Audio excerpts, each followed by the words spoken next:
Talks. I'm Bea Francisco. This is a new segment where Ezra Roizen is joining me to interview our guest. And today our guest is Frank Adante. He's the CEO and founder of Rubicon Project. Frank, thank you for joining us. Thanks for having me. So I guess this time around, Ezra, you're going to have the first question. Sure. So Frank, thanks for coming on. And Vader Talks is a show where we have uneven height of our glasses. So it's one of our features to keep things changed up. As you guys are growing, and first off, congrats on all the success. And we've been following the company, both with Always On, where I do a lot of stuff, and how you guys on a bunch of lists, and then with Vader as well. So it's great to see you guys do so well and really come out of the gate so fast. As you guys have grown and have been acquiring a significant number of publishers, and how many publishers are you at right now? 1,200. 1,200 publishers. Yeah. What are the next big challenges for Rubicon Project? What are the things you guys are focused on right now? Continuing to scale that. We have some pretty aggressive goals. So May 1st, 2009, which will be the second anniversary of the start of our company, our goal is to have over 10,000 customers. So today we have 1,200. To quadruple our publishers' revenue. Right. Today, on average, we've seen anywhere from a 30% lift in revenue to 300% lift in revenue for our customers. The third is to be delivering about 1 billion ads a day. Today, we're doing about 10 billion a month. And then the fourth is to continue to expand internationally. Wow. Yeah. And as you guys are working with publishers, are there categories of publishers or types of publishers that you're finding really fit well with your service, size, demographic, content style? Are there areas where you say, wow, these guys are really, this is like the sweet spot versus the other ones maybe aren't so perfect?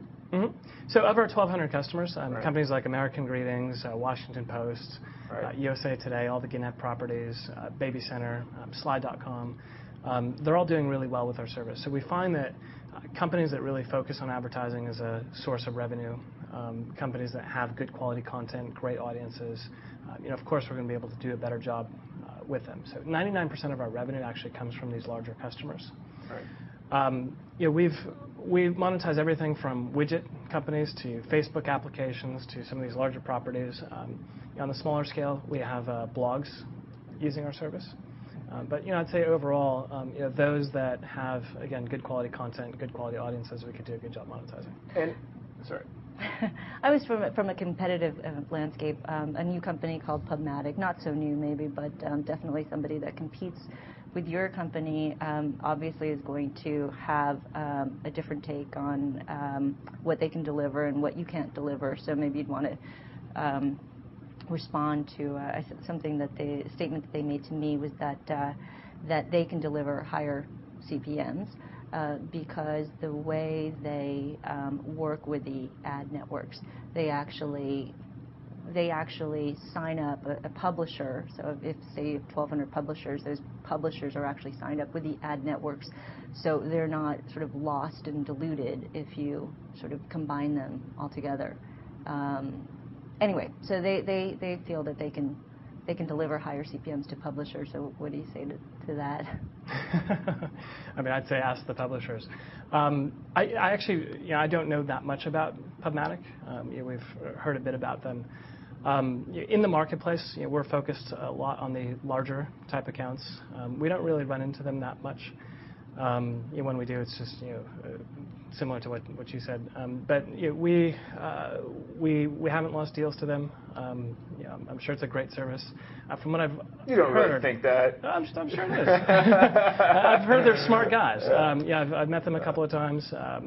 Seem like really good guys. I sense that they're probably a little bit more focused on the tail in the market, some of the smaller publishers. We created the category of ad network optimization a little bit over a year ago. We've invested very heavily in technology, so it's a very data-driven, very algorithm-driven type technology. We've optimized about 40 billion ads now, so it's about 10 billion a month. So it's an enormous amount of data that we can use to do a better job monetizing. So there's a huge network effect to this. We've optimized ads across 225 of the top ad networks, so we have very deep relationships with these ad networks. So it's not just the technology. We like to say that you can't optimize what you don't have. So we're bringing a lot of ad network relationships to the publishers. We're packaging up inventory and making that available to the ad networks and actually helping the ad networks sell to advertisers. So those are all things that are increasing rates. So in the marketplace, publishers are telling us that we continue to drive up value and continue to raise CPMs, and they haven't come to us and said that anyone has been able to beat beat what we've been able to do. Are most of the publishers working with? Give us the landscape of a publisher who's working with Rubicon Project, and then they have their other advertising sort of strategies and options, and maybe they're doing sort of direct integrated campaigns or working with you on some stuff. How does the landscape, the topography at sort of your typical case sort of work in terms of how they work with you versus the other things they have going from an advertising standpoint? Sure, it's pretty simple. So anything that they don't sell direct with their own direct sales team, they take that and they insert a universal tag into their ad server. So rather than trafficking all these tags from all these different ad servers, ad networks, they take the universal tag from us, they insert it into their ad server as their default unsold campaign. So anytime the direct sales team doesn't sell something, that ad gets flipped over to us.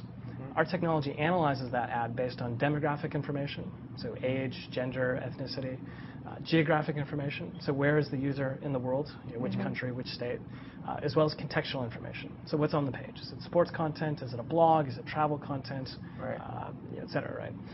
We use that information. We're scoring each of the ad networks and their ability to monetize certain microsegments. So one microsegment might be female sports enthusiasts in New York. Got it. We'll figure out which ad network is going to do the best job monetizing it based on history. And this is why the data is so important and this huge network of publishers and ad networks. And then we'll flip the ad actually to that ad network. They serve the end ad. We're pulling back all the reports into one place so the publishers have one single consolidated dashboard. And the other thing that we do is we'll also manage the billing. So if you're working with 10, 20, 40, 50 different ad networks, and you're doing this globally, internationally, you're going to be getting checks from all sorts of different places. You might be getting checks in euros and yen. People pay on different schedules. We minimize all that, so you get one simple check from us, and we're dealing with all the collection and conversion and consolidation of payments. Do you get cross-network views of that user, so that user may be visiting multiple properties in sort of that you guys have a relationship with? Are you cooking on those users and basically will say, this person likes these things, we can now use data by multiple views of a potential consumer?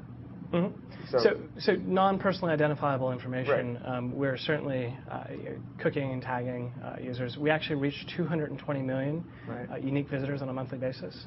So we touch more people on a monthly basis than Facebook or MySpace, and most of the major ad networks. So they're now coming to us because we have access to this huge audience, and we can package up this audience for them so it becomes much more efficient for the ad networks to ultimately sell this inventory to the advertisers. Got it. Okay. This is more of a sort of a question about your partners and who you're working with, and also your history as an entrepreneur that's sold many companies. As we spoke earlier, you started L90, which was an advertising company which was sold to DoubleClick. So as you look out at the big companies, the big advertising companies out there, which company makes the most sense to as a possible exit, or as just a partner where you make a great fit? We don't really think much about that, to be honest with you. You always want to do something bigger than what you've done before, right? So I've taken a company public, I've sold to. I don't need to have that as part of the drive for me. So what I want to do is go build a great company, and the team is aligned very much with that vision. There's no leader in the advertising space. If you look at the space, the number one advertising company is Google, right? And they consider themselves a search engine. Right? So we think there's an opportunity to go create sort of that 800-pound gorilla advertising technology company. And that's why we raised $22 million. That's why we're investing so heavily into technology. We want to be that market leader from an advertising technology perspective. So we have this big vision. We're going after that big vision. We have no interest in being acquired. We'd like to be the acquirer. In fact, that's something that we're looking at right now, is potentially rolling up some companies, maybe buying some data-driven companies, some good advertising technology companies to add onto the platform. Can you talk a little bit about the companies that would kind of fit in that? Yeah, so we're looking for behavioral targeting type technology companies, so we can take that data and make that data available to the ad networks, again, so they can provide more value-added services to the advertisers. Anything related to data. We're very data-driven.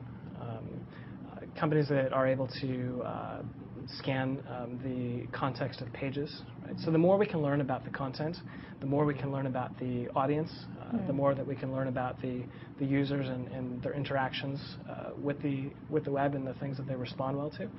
Ultimately, the more value we can provide to the advertisers through these ad networks. So as far as the advertisers, you go direct to the advertisers? No, we don't. Okay, you work with it. Yeah, oh, we don't okay. deal direct with advertisers at all. Strictly the networks, optimizing the networks. And the networks being the Federated Medias and now the Technorati Medias, that type of networks, or who are those? Dakota, there's, well, Dakota's no longer. It's advertising.com, 24/7 Media, Revenue Science, companies like that. Yeah. And how is the economy affecting advertising? And how the CPMs, how much people are willing to spend? I mean, I've just written a few pieces where a lot of the analysts are lowering their forecasts. So what are you seeing? Yeah, so there's a lot of talk. We haven't seen any impact, but we're dealing with an efficient model in an inefficient market.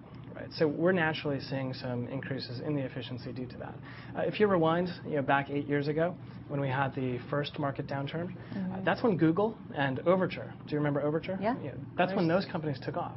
Again, because they were providing efficient technology models to the space, and that helped, not only did it help grow the market, but it helped the market recover. Right? Well, also it's going to drive publishers to you because they're looking for answers for how they improve their own model. And so to the extent right now, it's probably a great time for publishers coming and talking to you about, signing up and being able to improve their own CPMs and their own basically advertising revenue. And it's all about the efficiencies, right? So it's inefficient for advertisers to go out there and buy across 300 or 400 sites.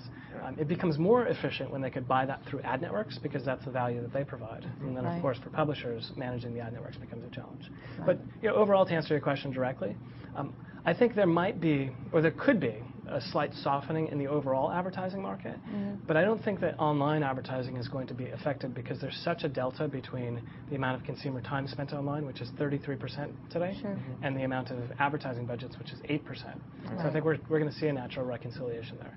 That combined with the fact that it's become more of a global market, with 40% of US-based websites traffic coming from international visitors. Now a lot of that revenue will be coming from overseas markets. A lot of sites, and maybe this is just their direct portion, but are moving to sort of integrated campaigns with banner ads and other things. They're doing email and other kinds of activities, mobile. They're really trying to take sort of a holistic view of their advertising campaigns so that they can basically get significantly higher premiums from publishers, from advertisers who basically want to participate in that. So my guess is that maybe today those guys are going to do that direct and they'll use you for the rest of their display advertising and other stuff. But do you guys see a push into other forms of advertising over the long run, or is right now just land grab as much as you can on the display side and then just figure out the rest of it later? How do you see the evolving advertising models?